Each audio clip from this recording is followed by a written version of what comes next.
Direct আল্লাহর কাছে আমরা বিচার চিঠি পাঠাই দিই এখান থেকে। ওই চিঠি একটা পাঠাইছি, ওটা পাস এখনো হয় নাই, ওইখানে পৌঁছে নাই। পৌঁছে গেলে গা তেই সব কিছু ঠিক হয়ে যাবো গা। এটা কয় সাল চলতেছে, পরিস্থিতি পৃথিবীর পরিস্থিতি খারাপ আছে। আর বাংলাদেশে আমরা কাউকে ছাড় দেবো না। তো আমরা এই আইন কোন কার কাছে বিচার দেবো? বিচার তো একমাত্র মালিকের কাছে দেয়, আল্লাহর কাছে দিই সরাসরি। ডাইরেক্ট আল্লাহর কাছে আমরা বিচার চিঠি পাঠাই দিই এখান থেকে।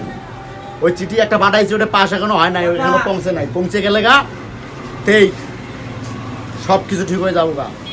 এই দেশে কোনো সুদখোর ঘুষখোর দুর্নীতিবাজ আমরা রাখবো না।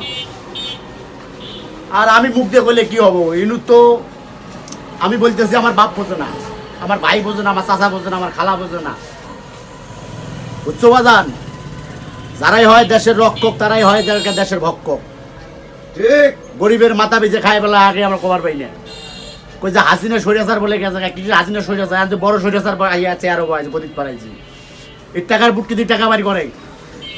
এই সরকার আসার পর দেশে খুন খারাপই বেশি হয়েছে, ধর্ষণ হইতেছে, নিরীহ দুই শিশু বাচ্চা ধর্ষণ হয়ে মার্ডার হয়ে গেছে। এই কোনো অ্যাকশন নিতে আসে না। ওই কোর্ট কাছারি কোনো বিচার নাই।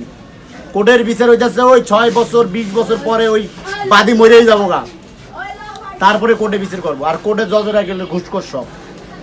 লেখাপড়া করে আমার লালন সাইজি বলছে, লেখাপড়া করে চোর সাজে এরা।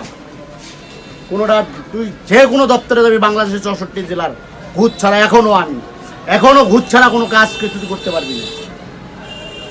তোর সম্পদ আরেকজনের নামে জজ নাই রে, টাকা খাইয়া এর সম্পদ রায় দিতেছে এর নামে। এক টাকা আছে এই নেতা, তার ভাইয়া ছিল এমপি, ওর সম্পদ হচ্ছে ওর মামা খালু কিছুই নাই, এর নামে রায়, এর জমি ও নাই, ঘর বাড়ি ভাঙ্গে দিয়ে আরেকজনকে জমি আরেকজনের নামে দিয়ে দিতেছে।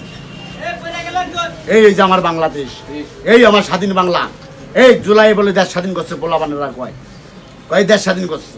এই স্বাধীন হয়েছে দেশ। চোর ছিনতাই বাটপার একবারে এই 5 মাসে যে কত ক্ষতি হয়েছে দেশটা বলা যাবে না। এটা বললে আর সমস্যা আছে। সত্য কথা বললেই সমস্যা আছে। তুমি সত্য কথা বললেই তোমার পিটন খাইতে হবে, তোমাকে টিটকারি মারবো। বুঝছো বাজান? এই আর কি কথা কিছু নাই। আমার থেকে কি কম জ্ঞানী আছে বাংলাদেশে? অনেক জ্ঞানী আছে, বড় বড় জ্ঞানী আছে, বিসিএস ক্যাডার আছে, ডিসিএসপি আছে, টিএনও আছে, ম্যাজিস্ট্রেট আছে। তারা অসহায় পাইলেই তারা গাইড়ে দেয়। আর যাদের পোতা আছে তাদের কোনো যাওয়ার না। ওর বাবা মামা খালুর পয়সা আছে। কাকি সেনাবাহিনী, ওই বাংলাদেশ সেনাবাহিনী একটু ঠিক নাই, ভেজাল সেনাবাহিনী। দালাল বাংলাদেশটা হচ্ছে দালালের দেশ। শেখ মুজিবুর কি করছে? ইন্ডিয়ার দালালি করছে।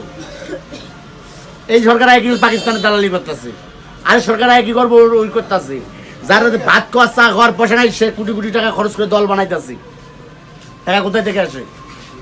চা খাবো সে টাকা নাই, চাকরি বানা বাড়ির মতো না খাই, বিশ্ববিদ্যালয়ের টিউশনি করে বেতন দিতে পারবে না। তারা আজকে বড় বড় নেতা হয়ে গেছে। বাংলাদেশটা নিয়ে আমাদের কোনো ভাবা চিন্তা নয়। আমরা অলিয়া গাছ কুতুবের দেশ, এটা 360 অলির দেশ, নাইবের রাসূলের দেশ। এই দেশে হিসেব আছে। কেউ তো কয়ে লাভ নাই, কোনো লাভ নাই বাবা। এরা একটাও বাঁচবো না, কয়ে লাভ নাই বাজান রে। সত্যি কথা বলে সমস্যা আছে বাজান।